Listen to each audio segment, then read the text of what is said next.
जरा सोचिए, अगर पता चले कि सीआईए ने एक जमाने में चेतना को, मतलब कॉन्शियसनेस को टाइम और स्पेस से भी आगे ले जाने का एक तरीका खोजने की कोशिश की थी।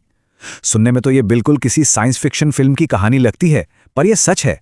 आज हम सीआईए की उसी डीक्लासिफाइड रिपोर्ट की पड़ताल करने वाले हैं जिसने इंसान के दिमाग की हदों को फिर से लिखने की कोशिश की। इंसानी चेतना को समय और स्थान की सीमाओं से भी परे फैलाना, ये लाइनें किसी फिलोसोफर की नहीं है, बल्कि ये सीधे 1983 की एक ऑफिशियल सीआईए रिपोर्ट से ली गई हैं। सवाल ये है कि आखिर वो ऐसा करके हासिल क्या करना चाहते थे। और ये कोई मजाक नहीं था, ये कोल्ड वॉर के दौर में एक टॉप सीक्रेट मिशन था। सीआईए ने बाकायदा साइंटिस्ट्स और रिसर्चर्स को यह पता लगाने का काम दिया कि क्या इन हैरान कर देने वाले दावों के पीछे कोई असल विज्ञान हो सकता है। क्या वो चेतना को एक हथियार की तरह इस्तेमाल करने का सोच रहे थे? इस पूरी कहानी के सेंटर में थे lieutenant colonel Wayne M McDonald. उनकी लिखी एक रिपोर्ट। उनका मिशन एकदम साफ था, आउट ऑफ बॉडी एक्सपीरियंस और ऐसी ही दूसरी अजीब घटनाओं के लिए एक साइंटिफिक मॉडल खोजना जिसे समझा जा सके। यहीं से शुरू हुई चेतना को समझने की सीआईए की सबसे बड़ी खोज। तो इतने बड़े और अजीब आइडिया को उन्होंने समझाया कैसे? इसके लिए उन्होंने एक बायोमेडिकल इंजीनियर और इन्वेंटर इत्साक बेंटोव के काम का सहारा लिया। बेंटोव की रेजोनेंस हाइपोथेसिस ही इस पूरी इन्वेस्टिगेशन की नींव बनी।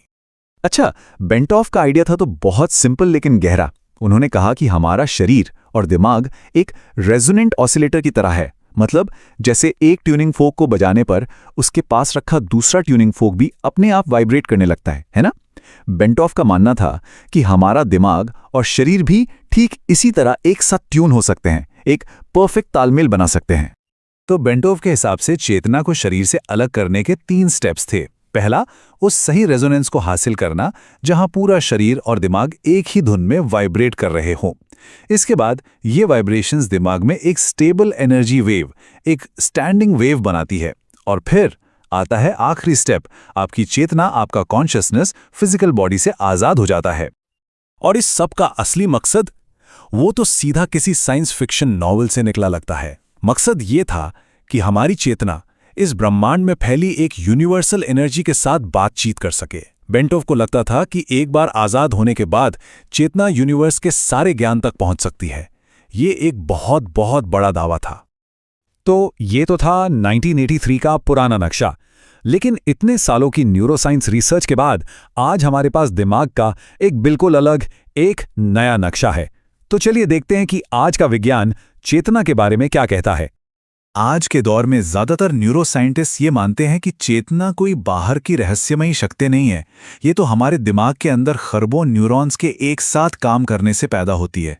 ये हमारे सिर के अंदर बज रही है एक बहुत ही कॉम्प्लेक्स सिम्फनी की तरह है। सब कुछ अंदर ही है। लेकिन कहानी में एक बहुत दिलचस्प मोड़ अब आता है। उस रिपोर्ट में जिक्र की गई हेमीसिंक जैसी टेक्निक्स, जो खास तरह की ऑडियो फ्रीक्वेंसी का इस्तेमाल करती हैं, वो सच में हमारी ब्रेन वेव्स को बदल सकती हैं। तो क्या 1983 की उस रिपोर्ट में थोड़ी बहुत सच्चाई थी? देखिए, स्टडीज से पता चलता है कि हेमीसिंक थीटा और अल्फा ब्रेन वेव्स को बढ़ा देता है। ये वही वेव्स हैं जो तब एक्टिव होती हैं जब हम बहुत गहरे आराम में होते हैं या बस सोने वाले होते हैं। तो हाँ, ये तकनीकें हमारे दिमाग की स्टेट को तो बदलती हैं, पर क्या ये चेतना को शरीर से अलग करती हैं? शायद नहीं। तो अब हमारे पास एक ही चीज के लिए 2 बिल्कुल अलग अलग एक्सप्लेनेशंस हैं। एक है मेटाफिजिकल और बाहरी, और दूसरा है बायोलॉजिकल और पूरी तरह से अंदरूनी। आइए इन दोनों मॉडल्स की सीधी टक्कर करवाते हैं।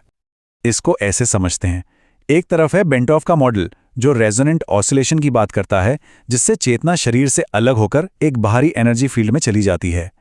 और दूसरी तरफ है मॉडर्न न्यूरोसाइंस जो दिमाग के अंदर की न्यूरोनल एक्टिविटी की बात करती है, जिससे बस हमारे दिमाग की अवस्था बदलती है। मतलब एक थ्योरी कहती है कि चेतना बाहर जाती है और दूसरी कहती है कि वो अंदर और गहरे में जाती है। ये 2 अलग दुनियाओं का टकराव है।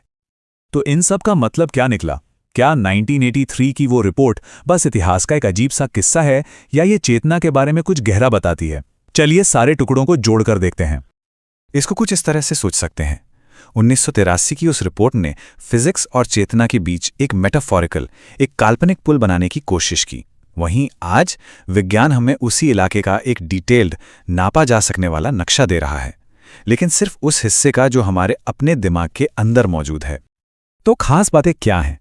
पहली, CIA ने सच में मेटाफिजिकल आइडियाज को विज्ञान के फ्रेम में फिट करने की एक सीरियस कोशिश की थी। दूसरी, हेमी सिंह जैसी तकनीकों का असर दिमाग पर सच में होता है, ये बायोलॉजिकल है और इसे नापा जा सकता है। ये हमें रिलैक्सेशन जैसी स्टेट्स में ले जाती हैं। लेकिन चेतना का शरीर से बाहर निकलना, ये आइडिया आज भी विज्ञान के दायरे से बाहर है। और यहीं आकर हम एक आखिरी और बहुत गहरे सवाल पर रुक जाते हैं। हम दिमाग की हर वेव और हर न्यूरॉन को माप सकते हैं। साइंस हमें ये बता सकता है कि दिमाग में क्या हो रहा है, पर क्या वो कभी ये बता पाएगा कि प्यार में होने का, सूरज को डूबते देखने का या किसी गाने को सुन के इमोशनल हो जाने का अनुभव कैसा होता है? शायद चेतना का असली रहस्य वहीं छिपा है।